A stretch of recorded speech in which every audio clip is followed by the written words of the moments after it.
Welcome to Fearless Females, where ambition meets resilience. Meet your guide, Lorie Jones, owner of Fearless Financial Advisors. Join her and remarkable women executives as they uncover the triumphs and transformative moments shaping extraordinary careers. Ready to be fearless? Let the journey begin. Good morning. Thank you so much for joining us again. I'm super excited about our guest today, Meredith. And the part that I loved about our interview was when she said, "You've just got to choose which bucket you could live with."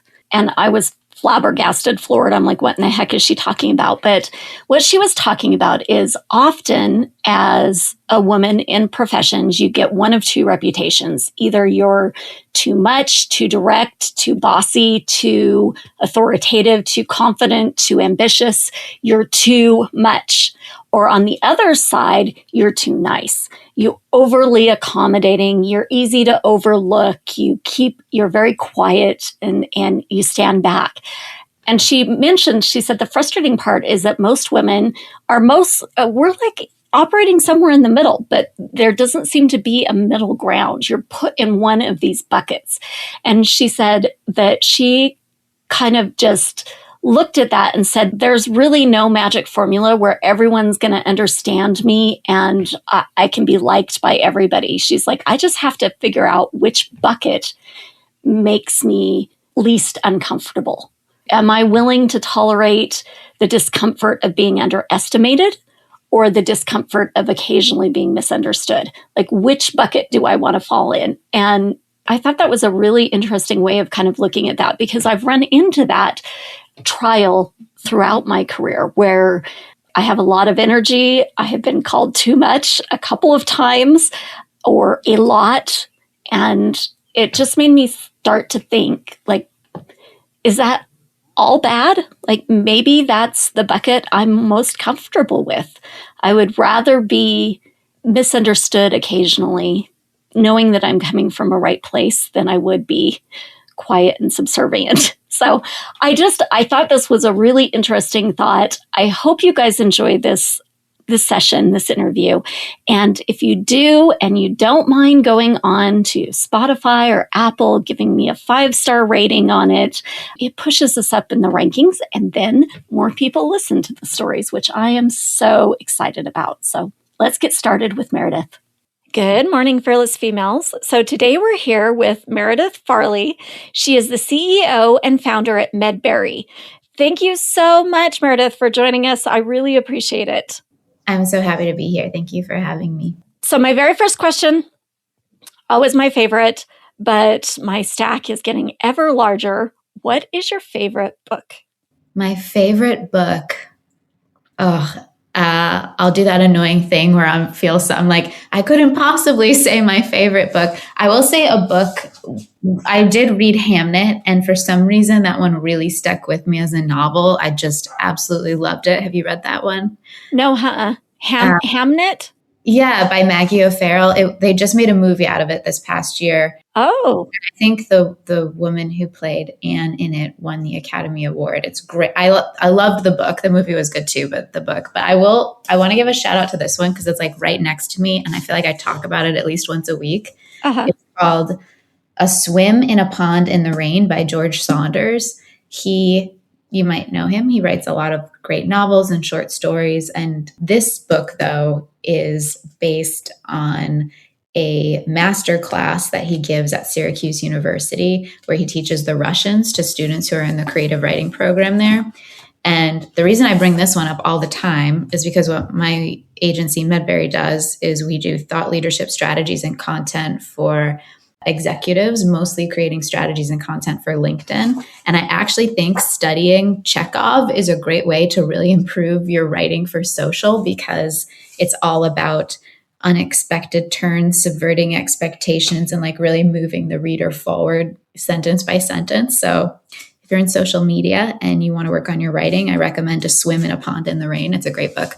Oh, that's so interesting. I actually we had to do a project for literature way back in high school, and I'm not even going to tell you how long ago that was for me, but I did something on Russian literature.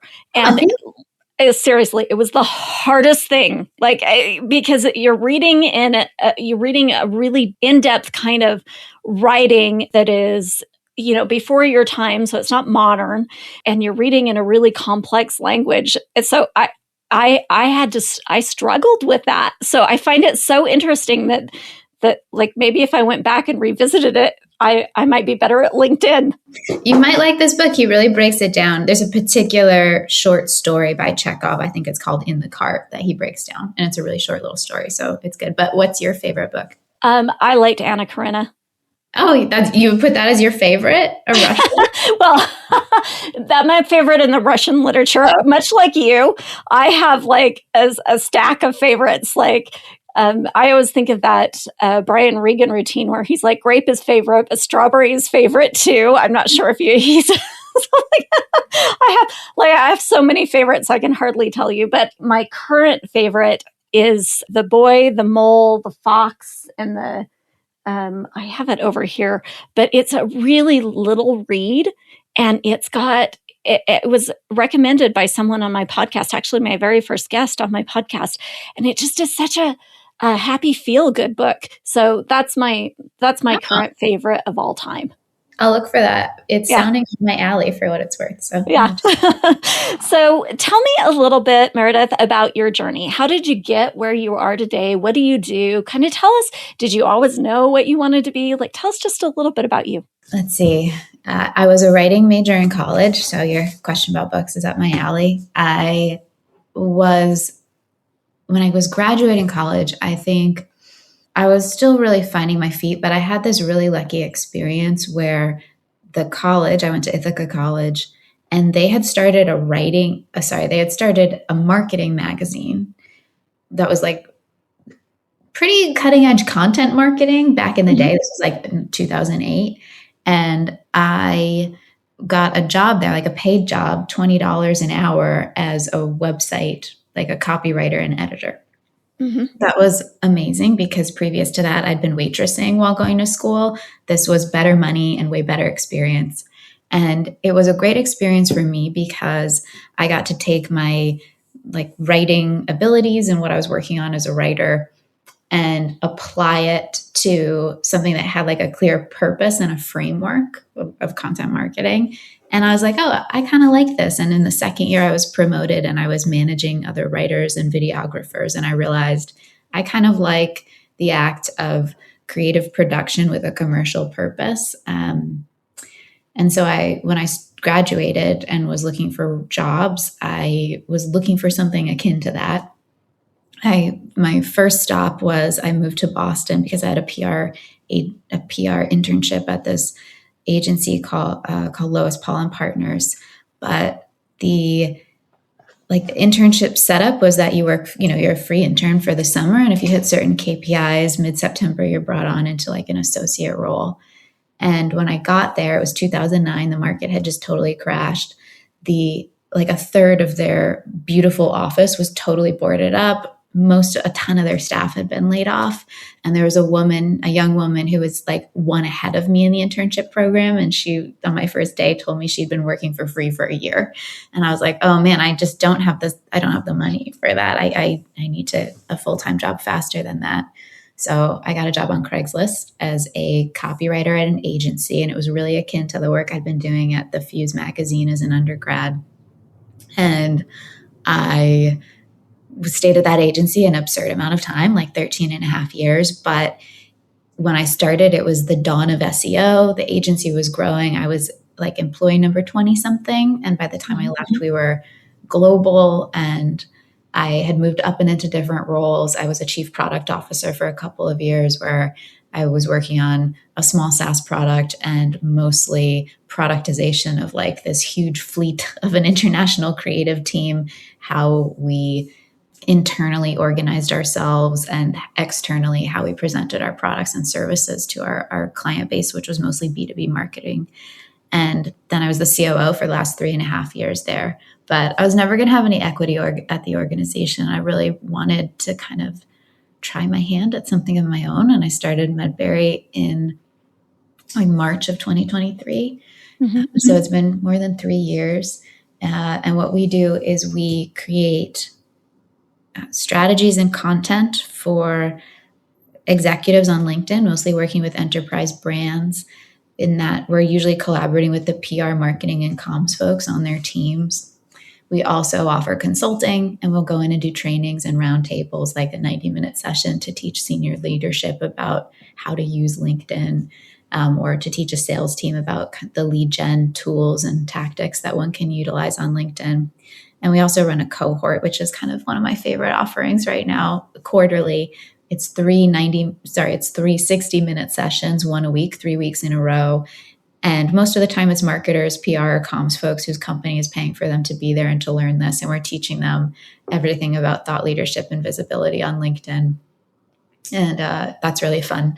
And so that's where I'm at. I'm like building this thing, and it's been an awesome experience. And I think for me, it's nice because it's a lot of the things that I enjoy coming together. It's really, really good craft and good content and thoughtfulness, and trying to like really hear and understand our clients to create things that are really something that they feel happy about, and it's in their voice and it's going to hit their goals. It's also like deep platform knowledge. Like everyone who works at Medbury, we are such LinkedIn nerds. We are so deep in the platform, and I like things like frameworks and data and figuring out the format.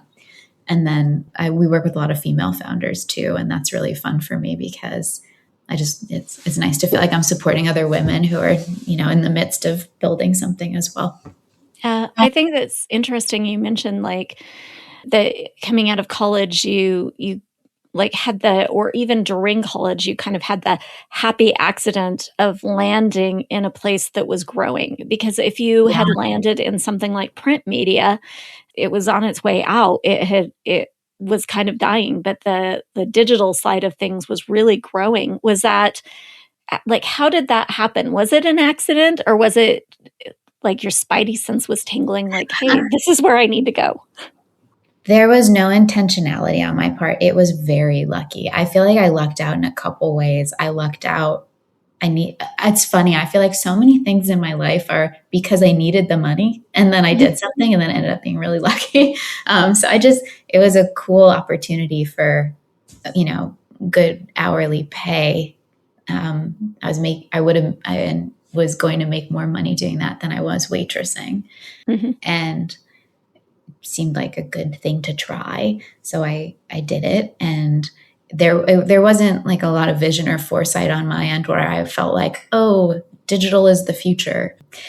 I was interested in print. And it's funny you say that, because I think I felt kind of down on myself the first few years. I was like, oh, like print media, that's the real journalism. Like that's the really good writing. And I'm over here as a hack doing like content marketing work for, small brands at this agency. But in reality, it actually was like the absolute best place to be. And now like all writing is digital. So it doesn't mean that if you're online, you're not good. But it is funny. I do feel like sometimes around spidey sense, I'm curious for your thoughts on that. I do feel like I have a spidey sense, and I feel like I have had some good luck around timing. And I feel like a lot of my instinct and intuition is deeply unconscious. Like in hindsight, I look back and I'm like, oh, it was really good I did that. But at the time, it wasn't very consciously intentional. I don't know. Do you feel like you have a spidey sense? What's your experience with that? Yeah, I read a book called Don't Trust Your Gut. And it talks about very specifically about the fact that your gut can't tell you anything. But as in my empirical, I've noticed that, like when you have an alignment of what you've learned and what you know and what your gut is telling you, then you kind of can trust your gut. Like I think that maybe the book is when you don't, like I don't know anything about engineering. Like the idea of putting buildings together, if I were trying to trust my gut, the building would fall down. Like, right. Yeah. But I know a whole lot about finance. And if I'm trusting my gut in that area, like it makes sense. So I think the spidey sense combined with education and experience, that's where you're getting the true direction. Whereas if you're trying to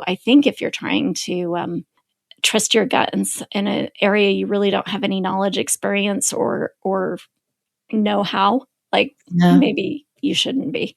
Yeah, totally. Yeah. So what, Meredith, as you kind of have gone through this journey, is there a really good thing that you could say, oh, that investment, I made that investment in myself. That was so pivotal. It was really important that I did that. It made me who I am today. Is there something you can think of that would fill that box? It's a good question. I think I really have struggled to make investments in myself because I've struggled to, on an unconscious level, like believe that I was worth it, if that makes sense. Like, Mhm. even things like I love clothes. And if I buy an expensive sweater, even if I can afford it, and I'm like, I'm going to wear this on so many client calls, I'm like, I don't know. So it's such a great question. But I do think, but it's like intuitive, like it's actually not my gut, but there are things where I did it and I look back and I'm like, I'm really glad I did that. And I would say the things that come to mind for me, obviously college, like I was 18. I don't know. I took out a ton of student loans and to get a writing degree. Like, what was I thinking? But it worked out for me, Mhm. and it actually was a good investment. I would say I lived alone for a long stretch in my 20s, from 23 until I moved in with my now husband when I was 30 or 31. Mhm. That was a lot. It was a lot of, I didn't own, it was rent. And I'm so grateful that I had that space and I had that time. And that was an investment that sometimes I felt guilty about at the time and unsure of. But now I think that was so important. And I'm so glad I did that. When I look back, I actually wish I'd spent more on things like clothes when I was in my 20s in my career, because I actually think it really, really matters how you present. Mm. And I, at times, really just felt like I didn't deserve the expensive thing. But even though I don't love this about people, I now believe that unconsciously things like an expensive bag or a nice blazer go a long way, especially for women. So I wish I'd invested more in things like that when I was younger. Yeah, it's actually a struggle of mine.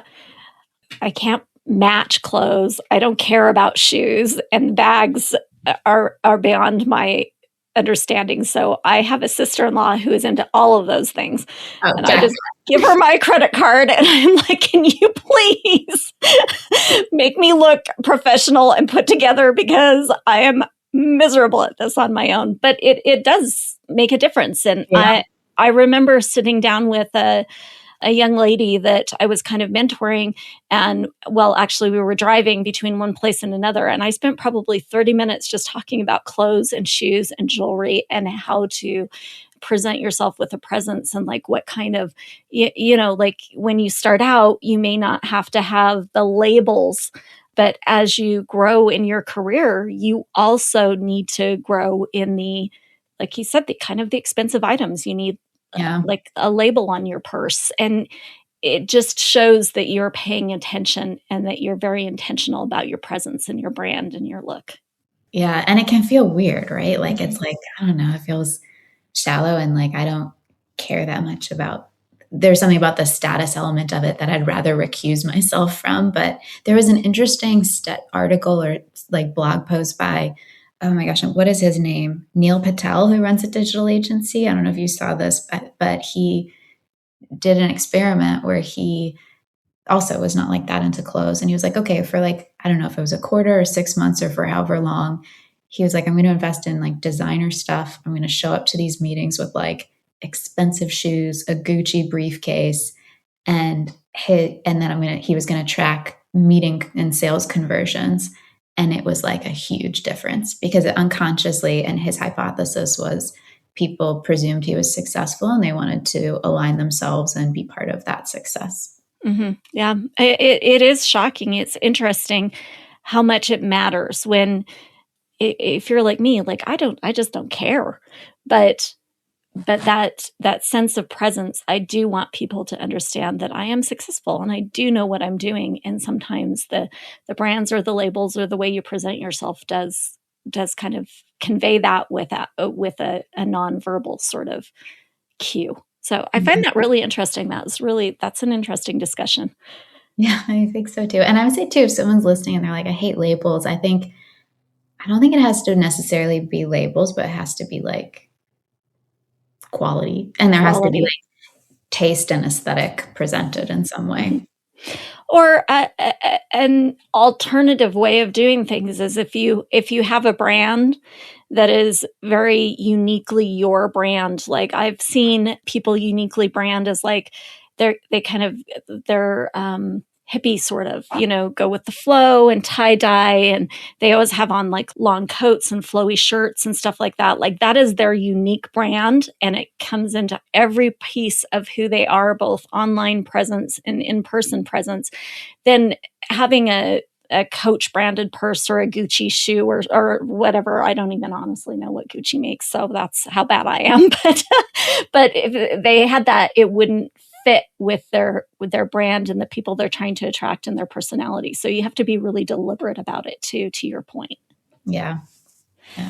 Anyway. So Meredith, tell me, I love this question. Have you ever gotten some really bad advice? Like, what is the worst advice you can remember getting? And did you take it? Oh, I've gotten so much bad advice from terrible bosses in the past. I had one boss who, there was a colleague of mine that he was asking me to manage essentially, but I wasn't officially his manager. And that was a complex dynamic. And I was very young, and the man I was meant to manage was older than me. And my boss was a guy who was older than me. And I was going to flag or something that needed to be like adjusted. And my boss at the time told me I need to be very careful not to emasculate this other man by being too attentive to the details. So basically he was like, he's messing up and you need to be really, really, really careful. You need to do a lot of like verbal gymnastics and how you express that to him and get him to do what we need him to do. So that was complicated. And I think in general, as a young woman in the workplace in my 20s, I got a lot of bad management advice from leaders above me that I've had to unlearn, both insofar as how I act toward the people I manage and also insofar as how I internally speak to myself. Mm-hmm. Wow, great question. Bad advice. Let me think. Bad advice. When I first started Medbury, I did get a lot of advice from other people where they're like, you shouldn't focus on thought leadership and LinkedIn if you need to be like a full service digital or social agency. And I just really didn't want to do that. I was like, I want to be an expert with a clear product offering that is scalable and useful in this area that I feel like has a big white space. And I did that. And I'm glad I didn't follow that advice to be more expansive, because I think when you're just starting out, it's generic, but for the most part, choosing a niche and getting really good at it and then slowly building out as feels correct is the right way to go in a services industry. Yeah. I like that, because I always struggle. I'm a financial advisor and I work mostly with women. And so I talk to women and market to women and that sort of thing. And that, like I say, I don't discriminate against men, but I don't market to 50% of the population. And that always feels a little scary to do it that way. But I get really good at helping with women and women's issues and women's problems and talking about women's stuff. So I can see where it would be scary and hard to ignore that, but and especially right at first when you want to just say yes to everything, but so important that you stuck to your brand and to your guns, basically.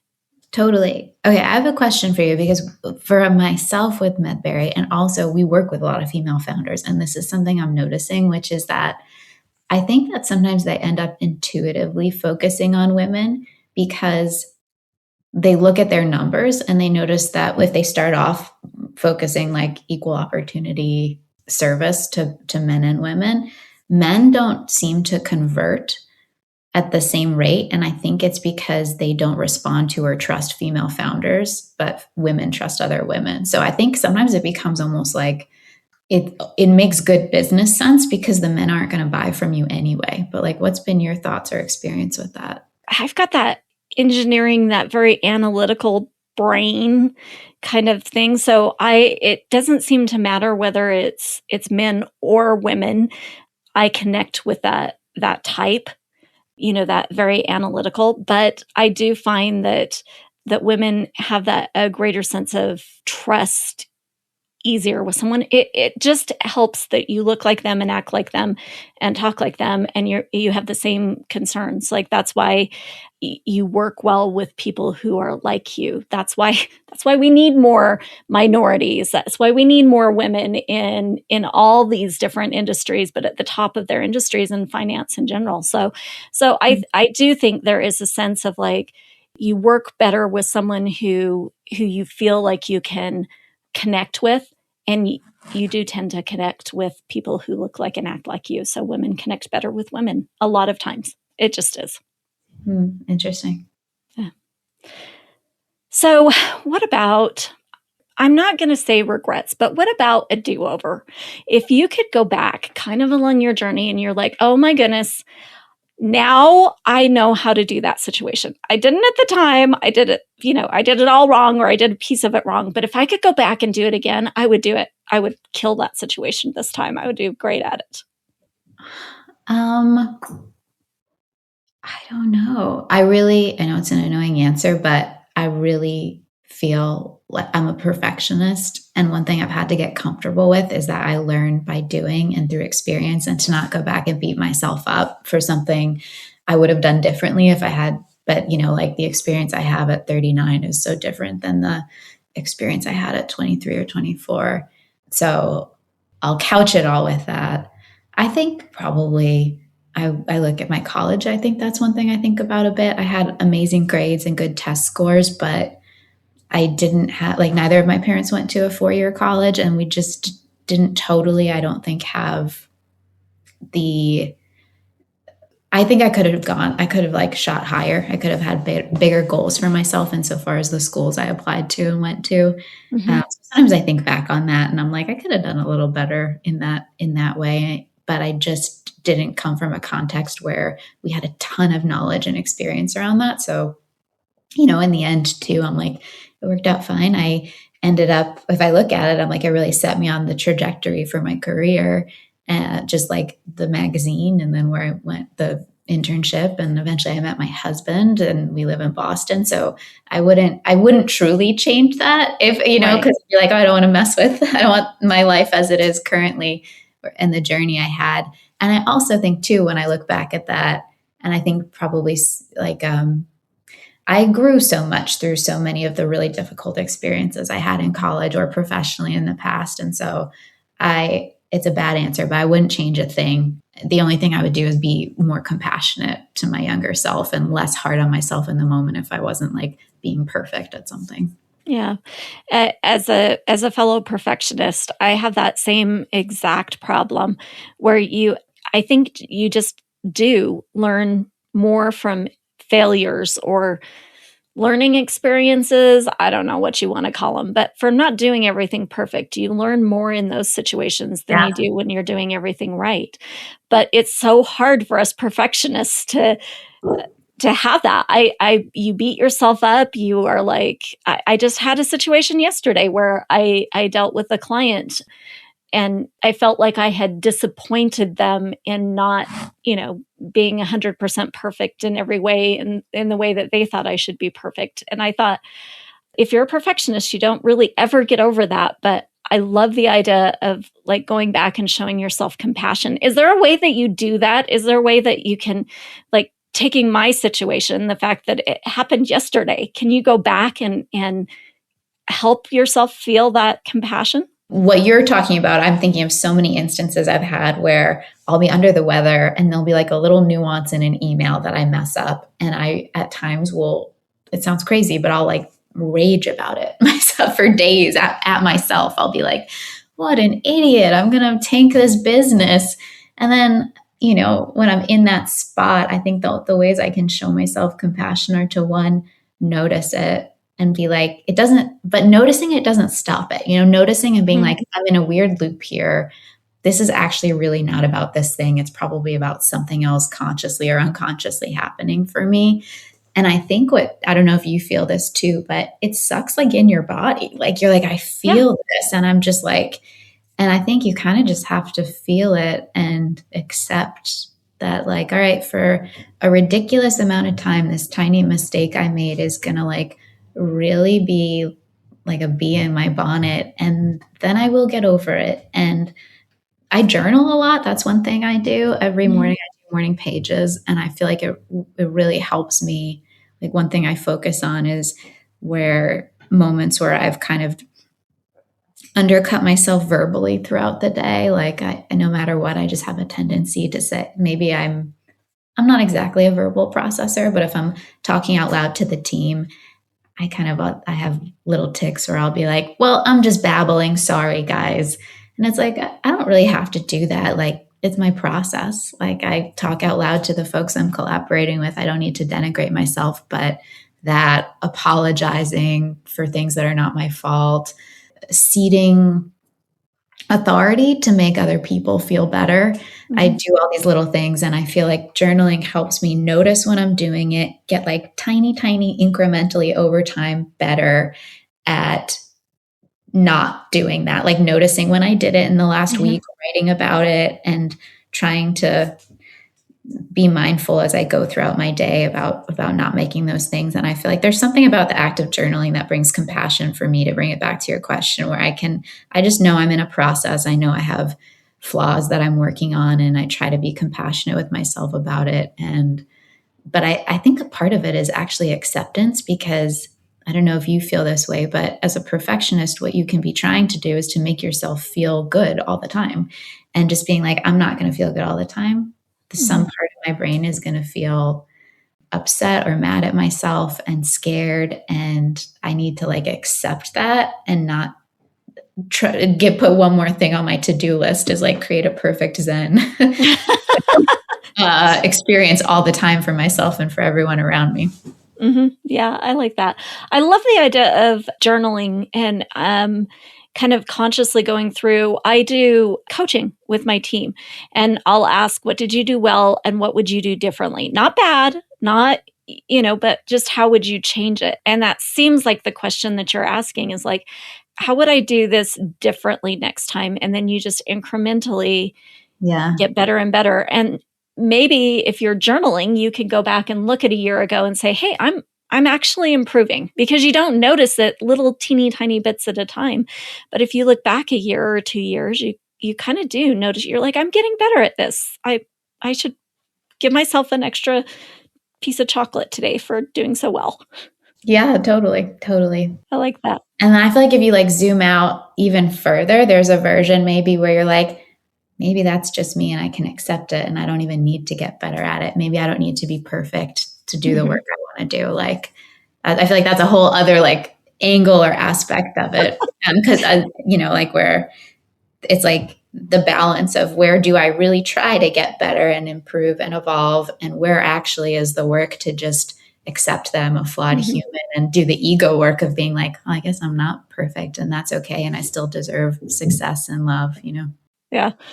Yeah. I have to talk with myself, and I'm like, Lorie, not everybody has to like you. Like, it's okay if some people just don't get along with you. Not everybody is going to like you. And that's kind of what you're talking about, accepting that there are things that are just who you are, and it's okay. That's an okay way to be. Okay, 2 books come up for me. Have you heard of The Vital Spark? No, I've read Spark, but I haven't The Vital Spark. It is Lisa Marchiano. She is one of the co-hosts of This Jungian Life, which is one of my top favorite podcasts. And I actually interviewed her on Medbury's podcast, Content People. She's written a couple books. This one book, The Vital Spark, I would recommend to every woman. It's about women and how we often struggle to integrate some of the more helpful traits of like aggression, shrewdness, being able to tolerate being disliked because it's actually serving us. And we spend a lot of energy getting bad people who want to take advantage of us to like us. Like, it's such an incredible read. I feel like I should be reading it monthly, probably, but that's great. And then there's another book called The Likability Trap that I think is fantastic for women in the workplace, especially. And it's really not offering solutions. It's talking about the complexity of likability for women, which I'm sure you're familiar with, which is that if people don't like you, they don't want to work with you. They don't want to be managed by you. They don't want to collaborate. And if they do like you, that doesn't always help either, because you need to keep earning that affection by being helpful, by being agreeable. And that she taught, like it's a kind of it's a double bind. Mm-hmm. And there's a lot of interesting stats about helpfulness that I think of a lot as it relates to female founders, where and women in general in the workplace, where women are expected to be helpful. So when you go above and beyond or provide help or support in some way, you don't like get bonus points for it. It's just like, as you should. But if a man is not expected to be helpful, so if he does something a little above and beyond, he gets a lot of unconscious bonus points from us, because we think, wow, he really didn't have to do that. What a great guy. And so it's tricky, because it's just really hard for women to navigate that. Yeah. That's so interesting. I'll have to put those at the top of the pile. Yeah, they're great. That sounds interesting. Kind of a bummer, that one, I would say. The Likability Chapter, I'm nodding along as I read it. I'm like, oh yeah, but she doesn't offer a lot of solutions. It's just a lot of challenges, and it's helpful to have them articulated, but it's not easy to navigate, I don't think, some of those complexities for women. Those of us who are doers might find it a little challenging to get through that book, because we want to solve the problem, and she maybe doesn't give solutions. But what do we do? What does she do? Really. So what scared you the most when you kind of started down your career path, or at some point during that journey? Is there something that scared you, and does it still scare you today, or did you learn how to navigate that? Yes. I think starting your own business forces you to really confront anything around how you think about yourself or talk to yourself that you haven't dealt with. Like somehow for me, and I think for so many other business owners I've talked to, so I think there's a theme here, it like ratchets up your self-beliefs times 100, whether they're good or bad. And for me, I realized I had a lot of work to do around believing in myself. Like I achieved so many things at that agency over the 13 plus years I was there. And I, was promoted up into these C-level roles over time. And I think I felt deeply competent and was very helpful. And then suddenly when it was for myself, I was like, well, I'm an idiot who doesn't know how to do anything. And how dare I charge people money for this? So I think for me, it was the fear probably most manifested around money, which I didn't really have to have any fears around. Like we had purchased a house, we had our mortgage set, I had a few $100K in savings as a cushion. I was on my husband's health insurance, and he has a great job. Like there was no world in which I was going to wind up homeless on the street in the next 10 years. And yet I would wake up with my heart pounding for the first year of starting Medbury, just absolutely panicked that I was headed for ruin and would, so I really had to do a lot of it just really put in front of my face, okay, you have a lot of money fears, and you have a lot of worry that you're going to be able to support yourself when it's just you as opposed to being an employee of an organization. So money is, this is a babbly answer, but money is probably the thing I had the biggest fear around that first year. And it was really intense, waking up at 3 a.m. almost every night, just with really intense thoughts around how I was ruining my life, essentially. That's so interesting. I do find that a lot in a lot of clients that come with me, and specifically in women clients, where there's a bigger fear, it feels like, of what if I don't make it? What if I'm not okay? What if I get sick and don't have enough money to pay for long-term care? Those questions come out in women in different ways than they do in men. And I find it most in the retirement planning space, but the entrepreneurial space, I can see how that same fear would show up in entrepreneurial space as well. You've planned well for this, but you just want to know you're going to be okay. Yeah, totally. And it took me a year to release some of that. That's interesting. I hadn't in my head equated it to retirement, but I could totally see that. Mm-hmm. Mm-hmm. Yeah, interesting. Did you face any unique challenges along your path because you were a woman? Yes, every step of the way, in a lot of ways that I didn't even realize till later. I think that And I don't know how you feel. Like I think we're maybe around the same age. I don't know. I'm like 39. And it's funny to look back at what the work environment was when I was 22 coming out of college, 17, 18 years ago. And I almost don't even know how to start to answer that question, because the fact that I'm a woman, from the time I was a little kid, changed how people perceived and talked to me, changed how I learned to think about myself, changed how I had to present and comport myself in socially. When I think back to like my college, my college experience, it was just, I was such a unempowered version of myself. I am, really just took a lot of dealt with a lot of misogynistic stuff in relationships that I would never even think about. Like, it just would be so alien to encounter now.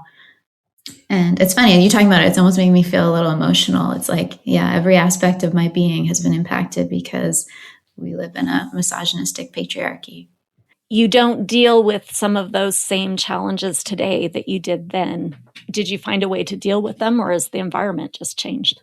I think we still deal with it. Like, I think you just got to deal with it and move on. Like, I love being a woman. I love the things about myself that I think are like feminine intuition, and it's just, it comes with things. And I think now, like, starting a business for me has been harder than it would be if I were a man with my experience, because I do think a lot of men just don't trust women in the same way. They don't see value or expertise. They're more suspicious. They're less, I think probably with some of our earlier clients, I think I had to work a lot harder to like just get them to trust me. And I'd be like, why did you work with us if you didn't value my deep expertise in this area? So I think still it's harder, much, much harder, because I'm a woman, to grow this business. But I don't know. It's so hard to say. I almost feel like it's an impossible question to answer, because I could be a man with different skill sets who would have different challenges. And, I don't know. It's a great question. It's a hard one. And it's also funny too, because I'm realizing I'm saying like, yeah, we live in a misogynistic patriarchy, which I believe, but I'm also not like, I wouldn't describe myself as like a woke feminist. Like, I'm not out there preaching around that. I'm just like, this is the water we're swimming in, and there's pros and cons, and you got to just keep moving forward. But I am more now than ever mindful of the way I was treated and learned to think about myself was deeply influenced by the fact that I was a woman, especially when I was younger. Mm-hmm. I don't know. What do people usually say to that question? And like, what's your experience there?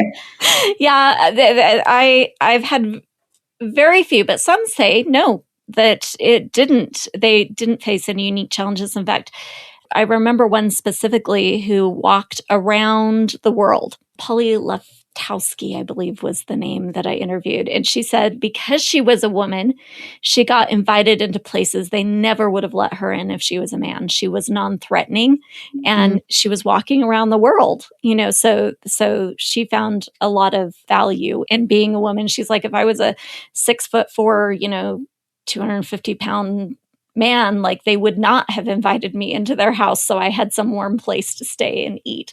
So I find it interesting, the different experiences through our different careers and our different lives that we've lived.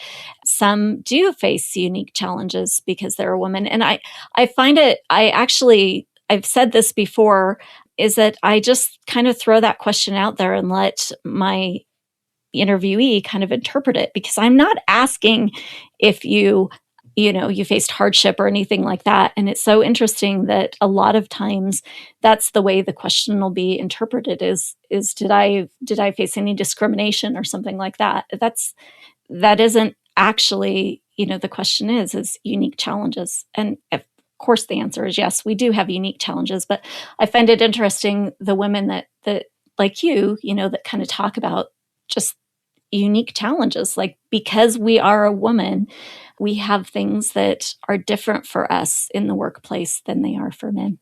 Yeah. And it's interesting. As you're talking, like, one thing I'm thinking about it in particular is how it was harder when I was younger because I was less conscious of it and I didn't understand it quite so much. So I think if you're a young woman in leadership, especially in the 2010s, early 2000s, I think there was a lot of like projection that I dealt with. And I didn't really understand psychology as well at the time. I didn't even know what projection was probably. And I'd just be so confused after interactions. I'd be like, I don't understand. Like, what just happened? Like what just happened here? And when I look back now, I'm like, oh yeah, like they had a lot of biases because I was a young woman in a leadership role, like pretty straightforward stuff. And so I think it's helpful to learn and grow and understand that, to try and understand interactions now with a little, have more context, and also to look back with more context. And just because in the time, I think there were a lot of like, just people, it was acting really weird to me as a manager. And at the time it felt so terrible because I didn't understand it. And I just internalized it as like, it must be something weird about me, or something really weird I'm doing, or some way in which I'm deeply unlikable. And like, now I have so much, it's like, it wasn't you, girl. It's kind of a nice aspect of it. The more context you have, the more understanding and compassion you can have for your younger self who dealt with that, I think. Yeah.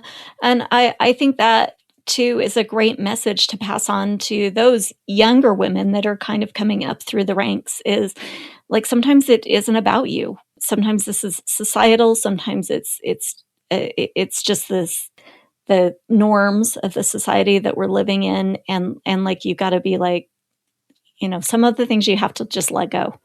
But I think that giving them a heads up, hey, you might deal with this. Like, we've dealt with this. These are some of the ways we handled it. You could try that. This worked really well for me. This didn't work at all for me. Like, giving them a heads up. Yeah. And I think like preparing that, like, there's no version that doesn't have consequences. This is like a small thing, but sometimes with like the Medbury team or women I've managed or mentored, I'll give advice around how they write an email or text or show up verbally. And with emails, for example, it's cliche, but women love exclamation points. They love being really warm. And sometimes I'll do that. I'll do that with our internal team. I'll do it with clients where it's really genuine and I feel that way. But if it's a little more straightforward, I might be like, you really don't need those exclamation points. Just like, you can be more direct. You don't need to over-explain. And you can kind of own your authority in this situation. It's good for them overall, but there are going to be times where people aren't used to that. And they're like, I'm expecting someone to kind of like unconsciously lower their status here with like a lot of warmth, a lot of helpful, warm exclamation points, self-diminishing language. And when you don't do that, they get weird back. They don't know how to handle it. And it almost can be like you're going to get less friendly responses back, which that is like a whole thing where it's like, okay, you got to deal with the fact that like you've just asserted your status and they don't like you right now. And it's not because you did anything wrong. It's just that it has nothing to do with you. And the alternative is to lower your status and be like, super friendly, smiley face, anything I can do to help, just let us know, hit us up anytime. And then you're going to be thought of as lower status and you're going to miss out on opportunities and you're going to be given a ton of work that is of no benefit to you. So like it's just so much. There's so many things to navigate. And I think one thing I've noticed is that the advice around for women, around how they show up and don't use exclamation points, don't upspeak, be really decisive and direct in these conversations with your boss or people you manage. It doesn't always give the other side of it, which is like, sometimes people have a bad reaction to that and you're going to have to sit with that too. And it's going to feel bad. Mm-hmm. Mm-hmm. Yeah. Yeah. It's always navigating the balance there.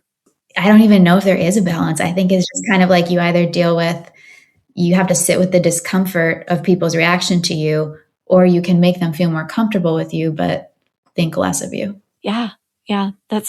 I actually have that question a lot of times. I'm like, you either come across harsh, authoritarian, the words you use there, or you have to come across as super friendly. Like, where's the middle ground where you just get to be you? It feels like you have to choose one role or the other. when I think too, like, I think if you're just kind of neutral state straight down the line, people are going to put you into the authoritarian bucket just by owning a touch of your own authority, even if you're not. Mm-hmm. So like, I think it's other people's polarized perspectives of women where you're either like an authoritative witch or you're like a doormat. Mm-hmm. Most of us are neither of those things. Yeah, we're somewhere in the middle. Yeah. But like, you know, people pick up on little signals one way or the other and put you in a bucket. And I think that most women get put in one of those buckets for sure. So you just got to choose which bucket you can live with. That's a really good way of putting it. I've been trying to find that middle bucket there where I feel like that's who I am. And maybe I just need to choose one or the other side and be like, I'm okay with this label, even though I feel like I'm middle bucket. Yeah. Meredith, what is the thing that you are most proud of? I don't know.